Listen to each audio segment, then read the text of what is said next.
As we navigate the peak of the hurricane season, tonight's episode is dedicated to understanding and strengthening our nation's response to natural disasters.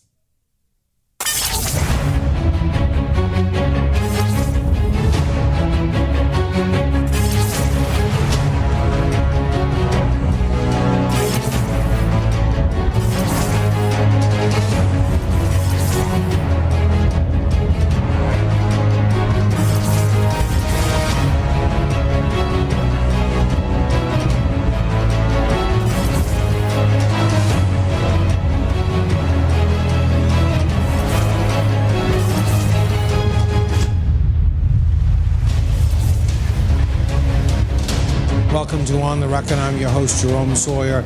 Joining us are the leaders of the Disaster Reconstruction Management Authority, an organization at the forefront of reshaping how the Bahamas prepares for, reacts to, and recovers from catastrophic events. This evening, we delve into the strategies and innovations that aim to protect our homes, communities, and economy from nature's fiercest clutches. Stay with us. Our show begins on the other side of this break.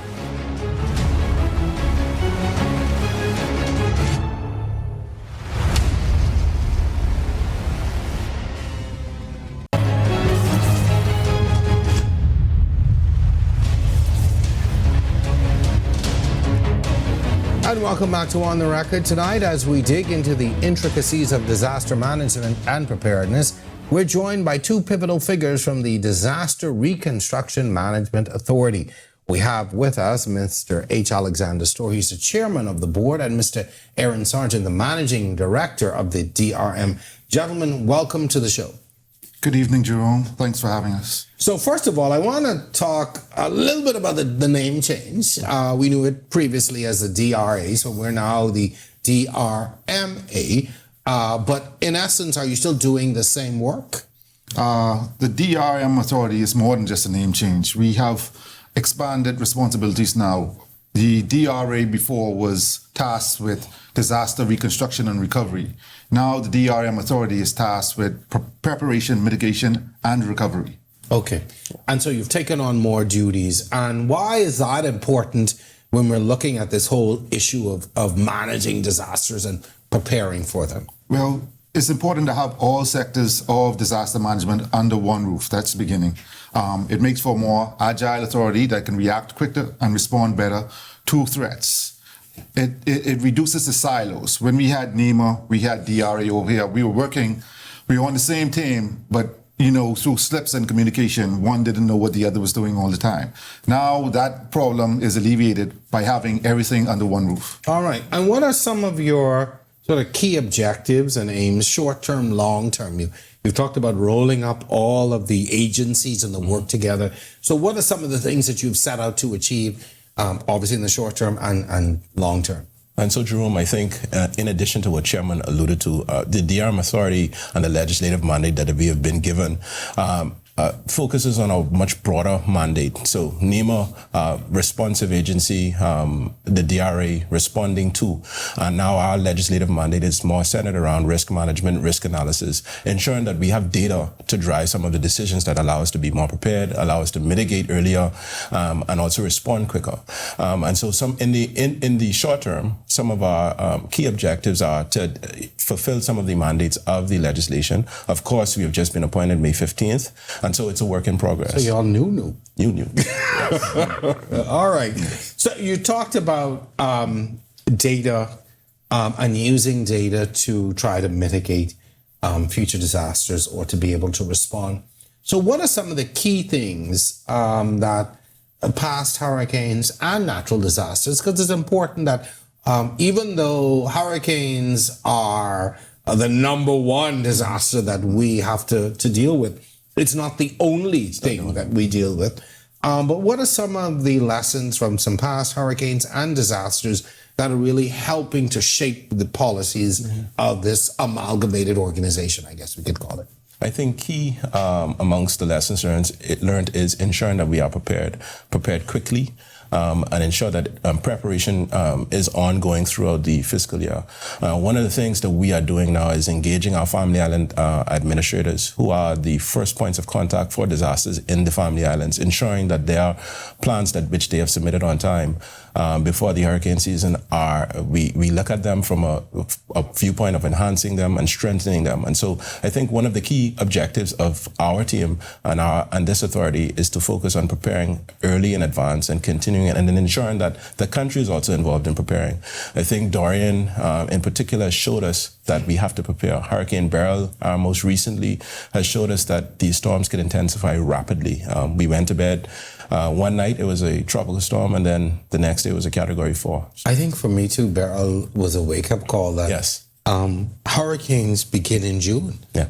You know, traditionally, we really start to pay attention August, September, which is when a lot of which is the busiest time of the year. But Beryl, I think, really changed the game in so many ways, because you're talking about a very early storm. Yes. Right.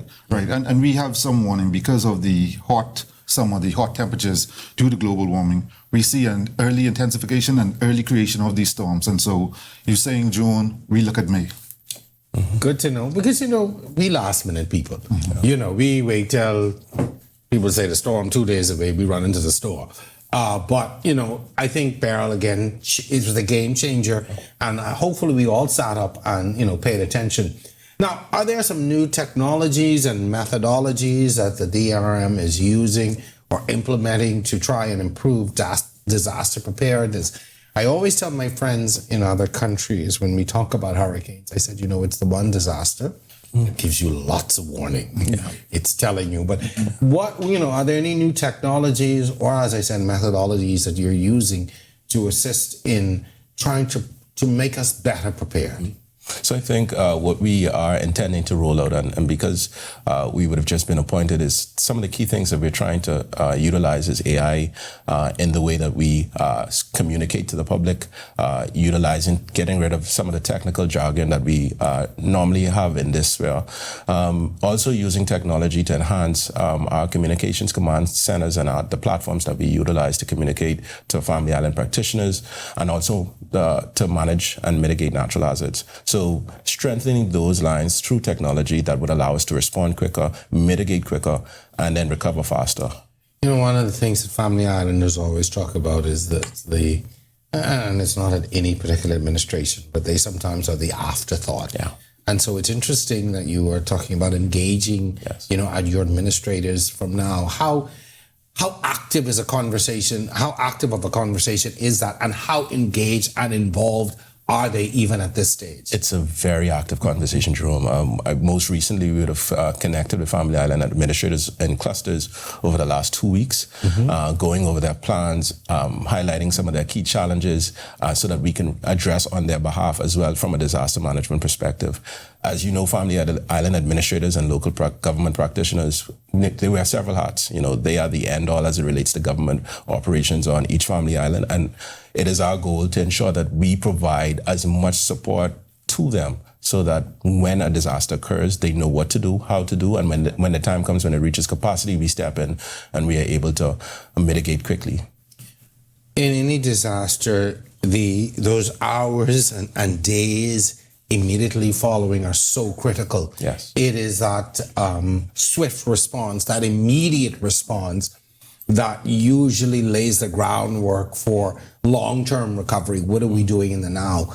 And a lot of time it is that swift response or lack of swift response that gets the most criticism from the public. Mm-hmm. So what kinds of things are you looking at doing differently that will make for a little bit more effective faster responses, and keeping in mind that, when a disaster happens, everybody wants everything now, which is never practical. Yes. But are you putting some things in place really to address the response time and the effectiveness of those responses? Yes. Well, the first and the most important issue to remember is that we're now governed by a board of directors. Okay. And so we don't have the normal delays and red tape that come with a government approval or even as simple as airplane flight. You got to find the minister, the PS, the deputy PS, everybody got to sign. And get quotes. Yeah, I understand. We're not necessarily governed by that, so that helps us to react quicker.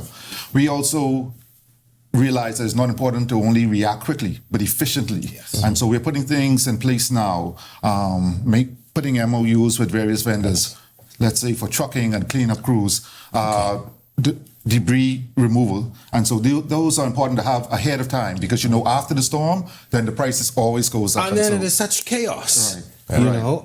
But I'm so happy to hear that because in Dorian, as in other disasters, people want to send bleach when you really just need water at this point, or you want to send, everybody wants to send something or do something, and it may not be what the people need right then. And Jerome, I think the legislation kind of allows us to manage that more efficiently. So a part of the legislation, we have to develop and appoint an NGO council who will help us to manage volunteers and NGOs coming into country. We recognize that was a challenge in the past. We also have to develop humanitarian standards, which dictates and mandates what is sent in country.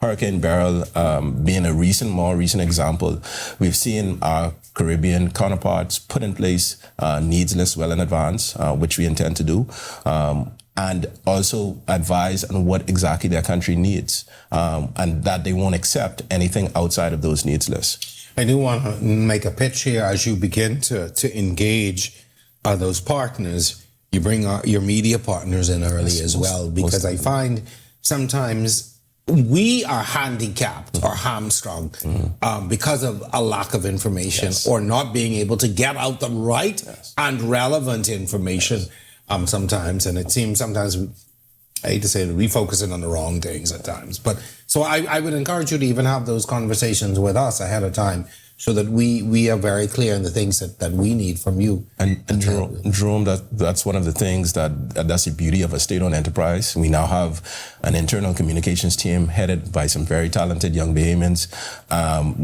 You must have read our cheat sheet because we are in the process of having a media event specifically designed to talk with media, encourage them to show them what is needed and what the partnership and the arrangement looks like. We're going to talk to some of those comms people later on. Yes. So I'm happy to say. So one of the things I have to ask too is how are you incorporating climate change projections into your disaster management planning? Because almost year to year, we are looking at different projections. You talked about the intense heat, the fact that the waters are warming up faster. You go in the sea in April and the water hot, whereas, you'd be in June sometimes before the water really, really warmed up. So how are you incorporating those climate change projections? And I'm just talking about heat in this instance, but there are so many other things that are affecting and are as a result of climate change. Well, I know you may have seen a few months ago at a media event, was released a overlay of New Providence and how it would look, I think about 50 years from now, or 2050, due to tide rise. And so those are some of the things we're looking at, and we hope to make recommendations at some point in time. I think Ministry of Works has already increased the building code to 200 miles an hour. We're looking at building on the coast and other things like that. And so we'll be making recommendations to the government as we go along, and other things, in fact, to make sure that Bahamians are not building in the way of danger and looking at these future changes. I say it all the time, and having covered hurricanes for a long time in my career, starting with Andrew, and going into these coastal communities and seeing the devastation, seeing the loss of life more recently. And, in the moment when you're building, it's beautiful. You're on the coast, you wake up to the wonderful balmy breeze and the sea splashing at your doorstep. When that hurricane arrives, that sea is now in your living room. And so I'm happy to hear that that we are looking at that, even the building codes, and saying to people, no, you cannot build at those standards. But I have to ask, is there any consideration to even, looking at the existing structures and some things that are there already and maybe making those areas more resilient? I mean, you're looking at building in the future, which is fine and important, but the reality is there are many communities that are already sitting on the coast and in harm's way. I think, Jerome, to your point, the key point or perspective that we need to have is to educate Bahamians on the effects of climate change and these natural hazard events. And so one of the key things we want to do is show and educate Bahamians what are the effects, what's going to come if a Category 5 storm, God forbid, was to be at our doorsteps in New Providence. A lot of times I would have been able to, when we visited PDC, the Pacific Disaster Center, they showed a simulation of a Category 5 storm hitting New Providence. And they were able to pull up my house, where it's currently situated in the south. They were able to pull up members of the delegation's homes, where I would have been residing. I would have been under 10 feet of water. So again, the encouragement in this season is to get prepared and don't wait. You may not be able to change much because, of course, building is expensive, sure. But it's to be prepared, to have your plans in place, to know what to do when the storm is approaching, and to heed the warning so that if there's an evacuation warning, if those things are in place, listen. You know, after Dorian, I looked at investing in life vests. Yes, likewise. For my house. Likewise. It was just that compelling to me, and realizing if a Category 5 came and we had to get out of the house, what would we do? Yes. You know, and I'm happy to hear that, because I think in the education process, sometimes we just think about, let me batten up my windows, let me buy food, let me make sure I have a radio or candles, and these are the traditional things that we've always heard over and over.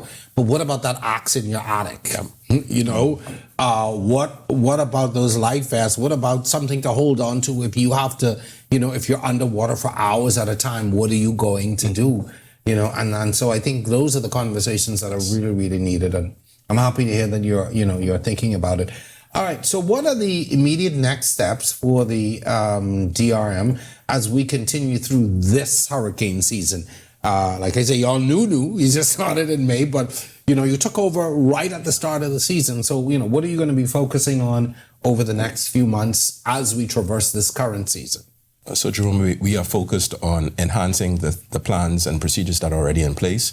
NEMA would have left a good foundation for us to build on, and we are enhancing those. I said earlier that we've met with Family Island administrators to ensure that their plans are in place. We plan to hold, and we've been having a series of briefings with Prime Minister and his team to update him on the efforts of the authority. Since our appointments, we have operationalized the institution. We've rebranded. We've developed our internal guidelines for how we are to respond to this hurricane season, with a viewpoint to making this a year-round effort when it comes to planning for natural hazards. Now we are also looking at possibly creating a wildfire season, because as you saw earlier, while preparing for hurricane season, right, for at least 4 weeks before, we had back-to-back wildfire situations or events in various family islands. And, you know, family islands, duplicating disaster management efforts on family islands becomes very difficult. And we had our own, out in the Coral Harbor area, you know, we had And so, again, we plan to make this a year-round effort. It's not just about hurricane season. The other day we had hail, you know, in New Providence, which is a first in our lifetime. And so the goal is to make this a year-round effort of planning and preparation. All right, so y'all don't go home after November then. Good to know. All right, we're at the point of our first break, gentlemen. Thank you so much. We have a lot more to talk about. When we come back, how do you prepare for potential disasters, and why should we start now? You're watching On the Record. We're back right after this.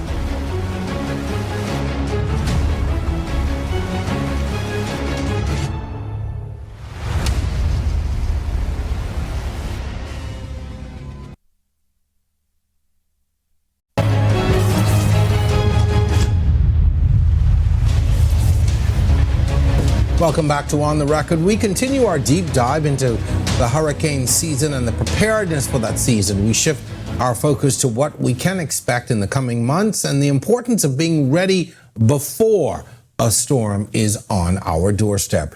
We are still with the Managing Director, Aarone Sargent, and he is joined by Chauntez Dillet-Wilson, the Strategic Communications Lead for the Disaster Reconstruction Management Authority. That's a mouthful. That took all my breath. Aarone, thank you for staying with us. Chauntez, welcome to On the Record. Good to have you with us. It's been a long time. It's been a while. All right. It's good to be here. So let's dive right back in, folks. What is the meteorological outlook for this season? Last segment, we talked about how Hurricane Beryl was that anomaly coming very early in the season, a Cat 5, a really game changer. But from your perspective, what are we looking at for the remainder of the season? Well, Jerome, we from all of the reports from our local meteorological departments as well as some of the regional counterparts, we expect a very, very active season with a number of named storms, several expected to form into major hurricanes.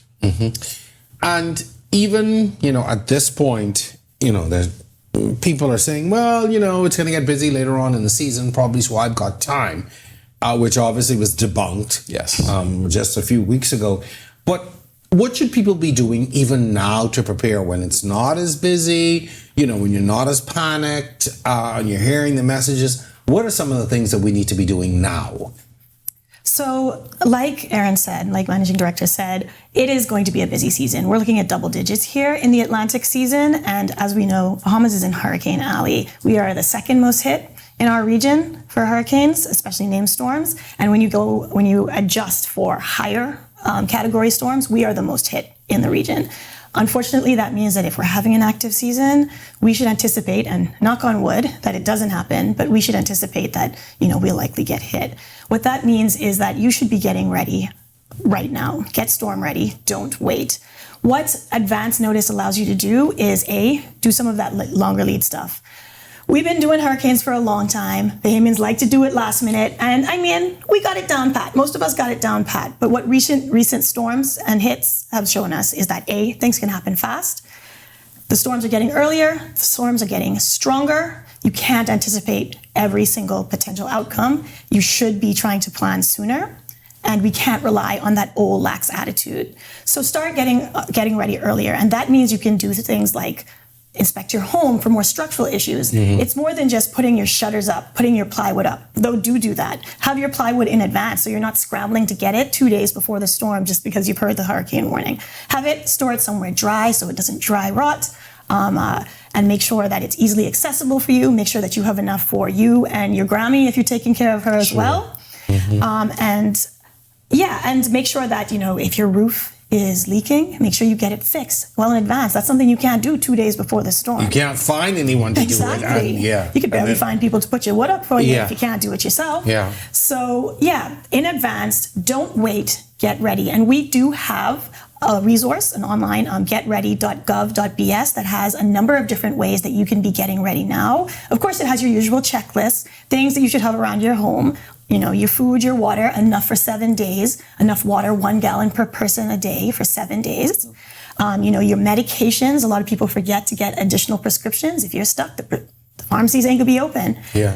Especially if you have things like asthma or chronic conditions that might, need additional attention. You want to make sure that you have your documents in a dry, safe space. Make sure that they are in plastic bags. I know you have them, in your nightstand or wherever you keep your passport. Make sure that you put it somewhere. Ziploc them, exactly.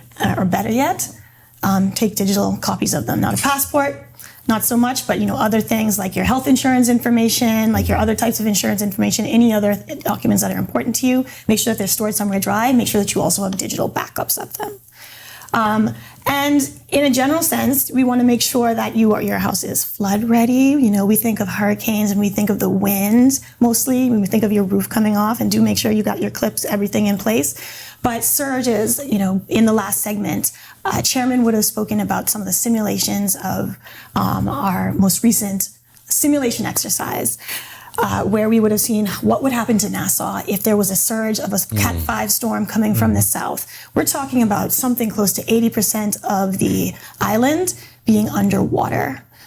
Maybe only under a little bit of water for some of it, but some of it as much as 10 feet, even more, in low-lying southern coastal areas. So make sure that your house is ready for a flood, and if you live in some of those areas.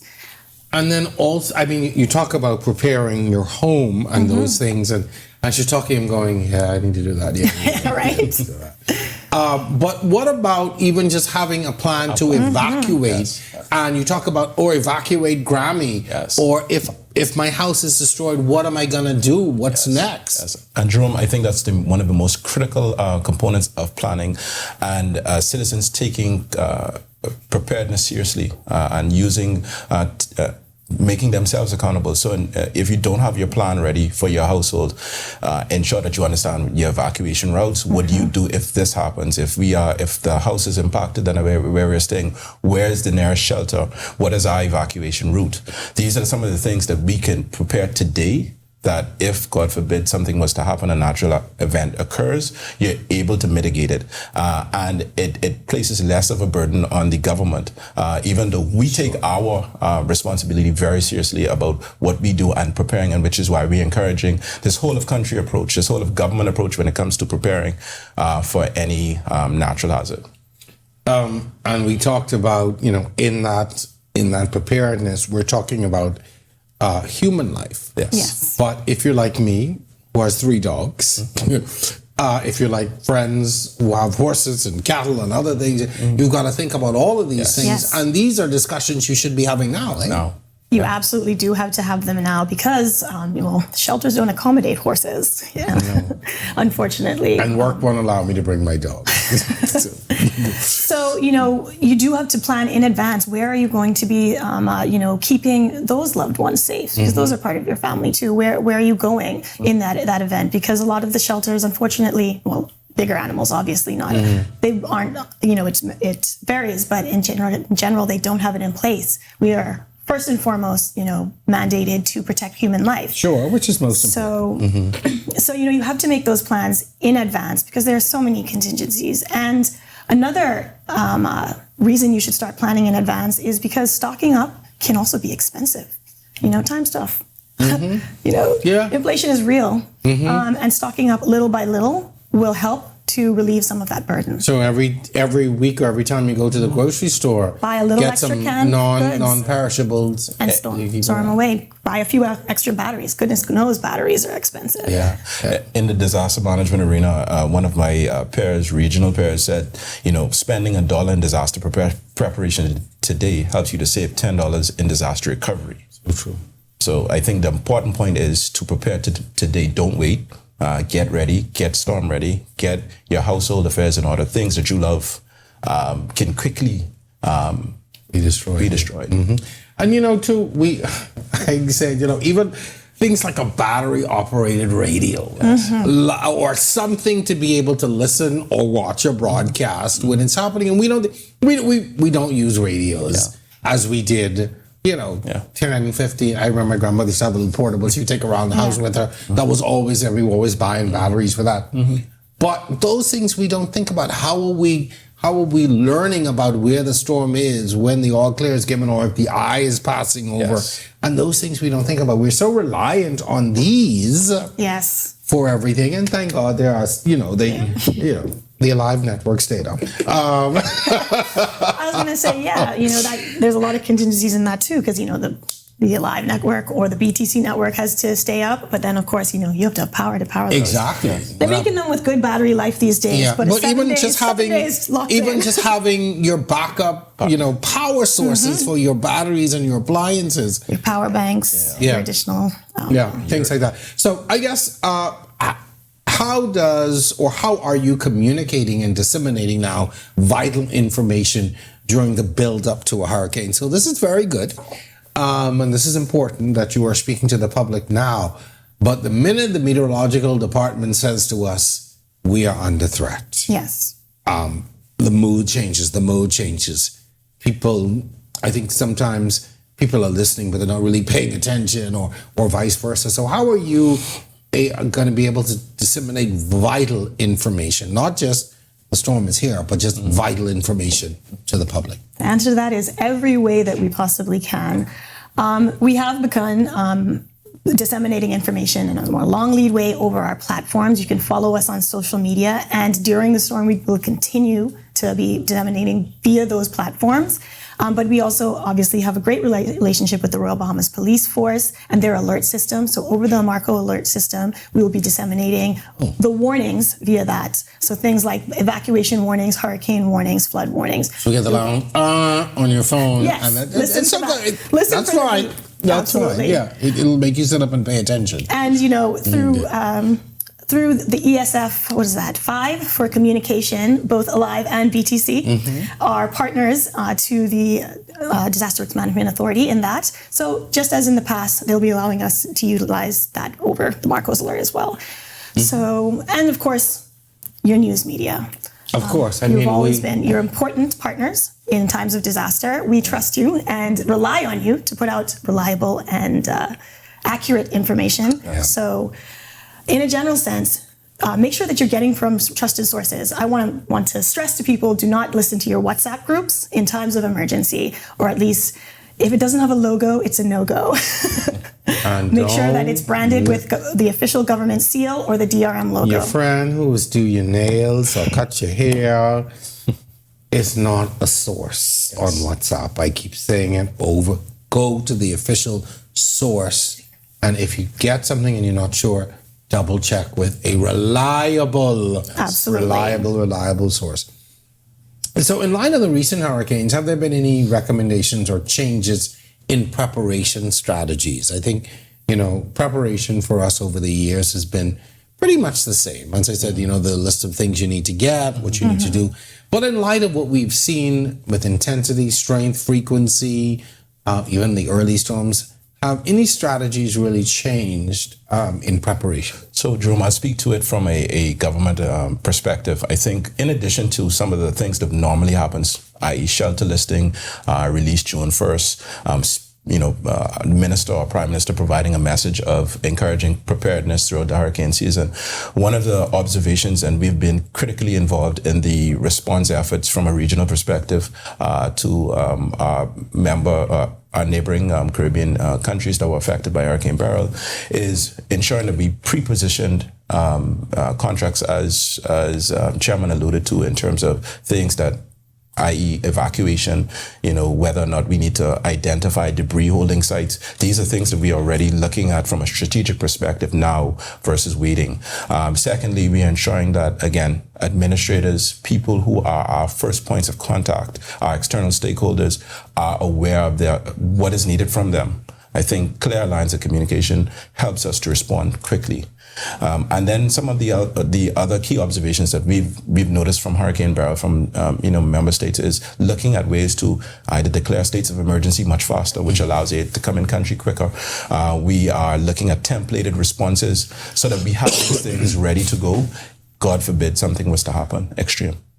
That gives me a lot of comfort, knowing that those discussions are already happening and we're not waiting until after an all clear to figure out how we're going to do certain things.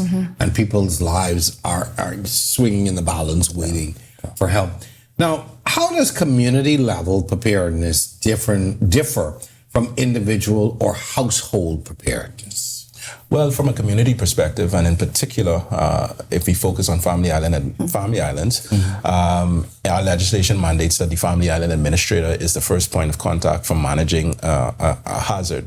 When it becomes beyond their capacity, the DRM authority then kicks in. So from a community perspective, it's generally a whole of community approach. The administrator engages several key local government practitioners to help him or her manage and mitigate and develop their plans. But when we want to take it a step further, we advise Family Island administrators to include their Bahamas National Youth Guard officers who are now trained in disaster management. We want you to utilize individuals that are the movers and the shakers of your communities, because that will help to get people to move, to not feed into misinformation. If an evacuation order is given, while the legislation makes it clear, we can't forcibly remove you. And so once that order is given and you miss it, the government is not liable to send out a first responder during times of crisis for you. And so utilizing those tools to get people to buy in, listen, prepare, because that preparation will help to ensure that we respond and recover faster. And it's clearly has been seen, I think, evidenced in Jamaica's response effort. They rapidly were able to get their communities prepared, and now the recovery is ongoing as we speak. Right. Final, just before we go to the break, what kind of consideration is given or is being given to those vulnerable, the elderly, those with disabilities, those who are indigent, who cannot afford to get basic supplies? Or have you factored in those most vulnerable in the community? So we have factored it into our strategic planning. We are aiming to meet with all of those relevant stakeholders. Again, our legislation is comprehensive, and it speaks to the fact of ensuring that we protect vulnerable populations. Recently, under the former NEMA would have done a vulnerability study throughout the Bahamas, and we understand vulnerable populations. I believe Cat Island has the highest index in terms of vulnerability because of age, and so ensuring that we may need to put added measures in place in terms of evacuation immediately once we are under threat, and not wait until the last minute to evacuate older populations, which may take longer to move, longer to react.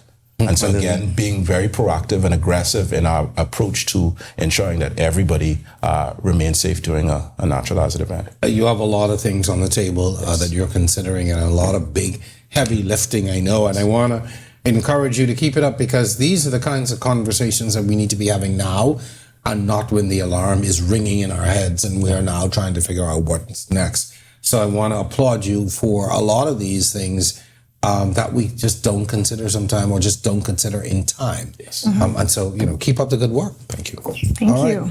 Well, stay with us. We have more from the Disaster Reconstruction Management Authority. You're watching On the Record. We're back right after this.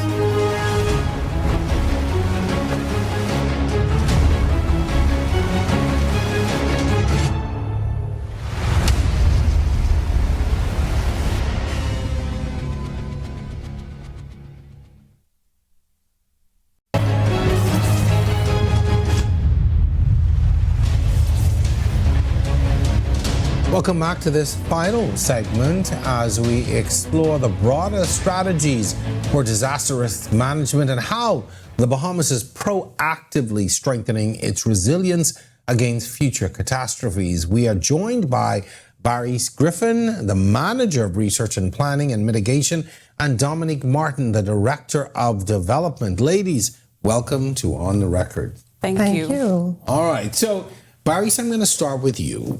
Could you explain the concept of decentralizing disaster risk management, and why is it important in the context of the Bahamas? Yes. So within the context of the Bahamas, us being an archipelagic nation and having the unique situation of managing multiple islands at the same time during a crisis, it was realized in lessons learned from Dorian that we need a more decentralized approach to disaster management. So within the 2022 Disaster Risk Management Act, it talks about having a more streamlined, comprehensive approach to disaster management. And within that, we thought about how we can better prepare and build capacity on our family islands and give them the resources that they need to manage a local disaster event, and then reaching out to centralized Nassau in order to support their local capacities. So this decentralized approach comes from mandating that the family islands now have family island disaster emergency plans to handle their own affairs in the event of a crisis. Now, what does that mean for Ma in Port Howe or Daddy in Nicholstown? So what that means for Ma and Pa is that we understand the unique challenges that they may face within their unique island context. The Bahamas is more than just New Providence, and it's important. Say it again. Once again, the Bahamas is more than just New Providence. Nassau people selfish. Anyway, go ahead. So, in our legislation, we understand that the family island need more support and need more capacity building in their efforts to handle disaster events. And with response efforts usually coming from New Providence, it's important for us to be able to respond to them faster. So for Ma and Pa, we understand your unique island context. We understand that your risk profile and hazard profile is different from New Providence's hazard profile. And we're working diligently to ensure that your needs and your considerations are considered in disaster management. So that's very refreshing, and that's a good thing, because for years I've always complained about the fact that we try to put in a singular plan for the entire country when we are so very, very different. So as you look to implement this policy of decentralization, what are some of the challenges that you're facing? So some of the challenges is understanding that these family islands do not have all of the resources and capabilities of a New Providence. So there are urbanized areas as well as rural areas within the family island context. And family islands are a bit larger than New Providence as well. So understanding where those communities are settled, the different settlements, the points in which how to reach those settlements from an urbanized area and a rural area, and how best to support them to those hazard profiles, because a settlement may experience more flooding, whilst a different settlement may experience more wildfires, but how to integrate our plans so that everything is robustly looked at. And that's very, very good to hear now. Some people, it's not just about y'all. All right, Dominique, could you discuss the new avenues for disaster fundraising the DRMA is, or the DRM Authority is exploring? Sure. So obviously we have a very broad mandate, and big issues typically take big money to solve. So we are. That's why I need money. Yeah. Sorry, go ahead. No. But we have a lot that we need to take care of, and we need the support of corporate Bahamas in order to do it. We need the support of individual donors. We need grants. We're all in this together. Disaster risk management is the job of all of us. It's not just the job of the DRM Authority.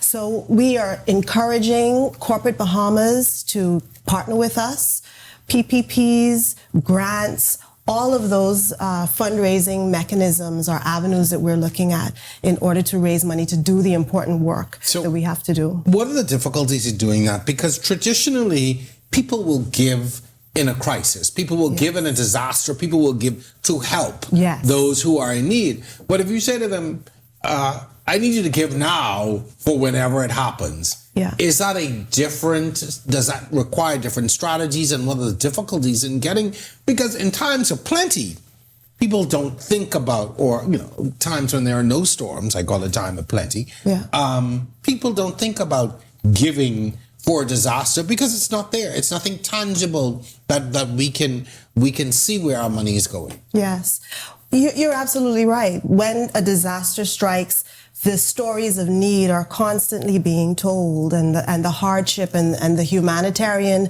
outpouring happens. But what we want people to realize is that, you remember the adage, an ounce of prevention is worth a pound of cure. So if we invest in the mitigation and the preparation, it will pay dividends on the response end. And it's, we can use the analogy of our bodies.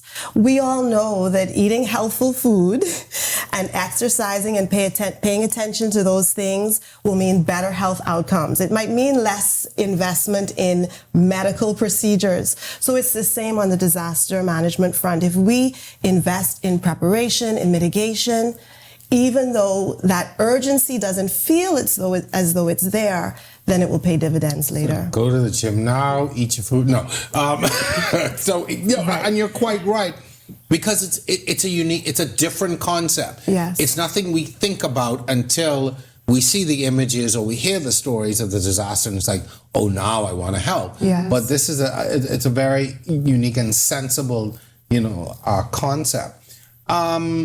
What kinds of other partnerships are you forming with the private sector, and how do these collaborations benefit disaster preparedness? Sure. So what we're looking to do, there's a phrase in disaster management: the disaster event is not the time to exchange business cards. So just as we pre-position items as a part of our response efforts, we want to pre-position relationships. We want to build those collaborations now, and then be able to call on them when the disaster strikes. Are these local or both? Local and international? Both. So of course, locally, we want to get the local Chamber of Commerce involved. We want to get local businesses involved, local philanthropists involved, and then also create that framework so when international partners make themselves available, we can also partner with them as well. Barrise, how does the organization involve local communities in the planning and implementation of disaster risk management? Yeah, so right now at the authority, we are actively in communication and engaging with the Family Island administrators. So recently, they would have submitted their current disaster management plans, and we will go through them to revamp, reorganize, and restructure in collaboration with them to understand their unique context, their unique needs. And then also the Family Island administrators are supported by a disaster risk management consultative committee. So this consultative committee would include critical community members as well as critical lifeline holders within the community to ensure that this plan is comprehensive and as inclusive as it can possibly be this go around. And what kind of technology are you using as well? Because, you talk about a plan, and a lot of people still have a physical, paper or folder or binder or whatever. So how are you using technology to really enhance the effectiveness of these plans? So it is mandated in our legislation to create a national disaster risk information system.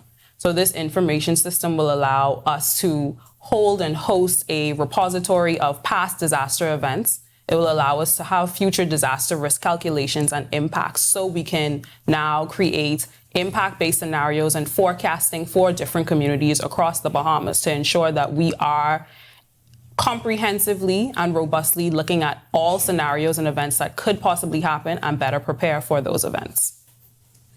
Are you finding challenges, though, and this is no disrespect, but sometimes getting that technology into the Family Islands and getting them to use it effectively can be a challenge? Yes, that is a challenge. But right now, current challenge is also getting the whole of government approach aspect on it, with gathering the data from all of our government stakeholders and partners, so we have as much accurate data as possible for these forecasting and modeling. So we are reaching out to our critical stakeholders and our partners to ensure that we are collecting this data and using that in our future planning. Do people really appreciate how important data is for something like this? Or they just think, these people bothering me for information that I need to provide them.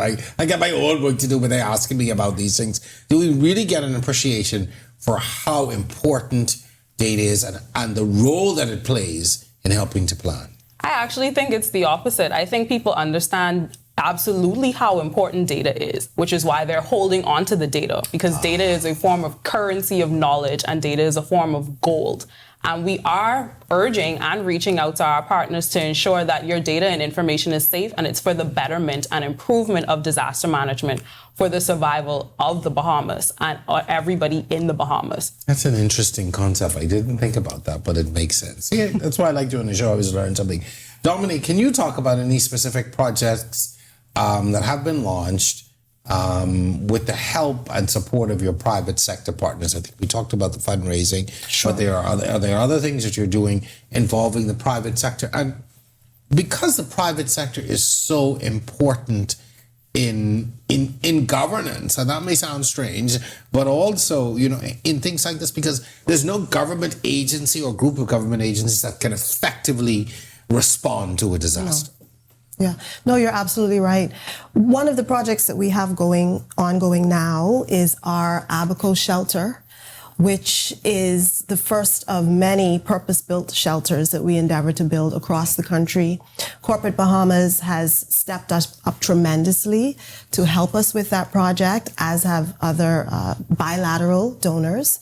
And we're asking for Corporate Bahamas to continue to partner with us. There is a desperate need for shelters, and that's a project that we will continue to look at and see how many we can get constructed in as quick a time frame as possible. I'm hoping that people are watching, and when you do approach it, when the opportunity presents itself, they will be able to buy in and support.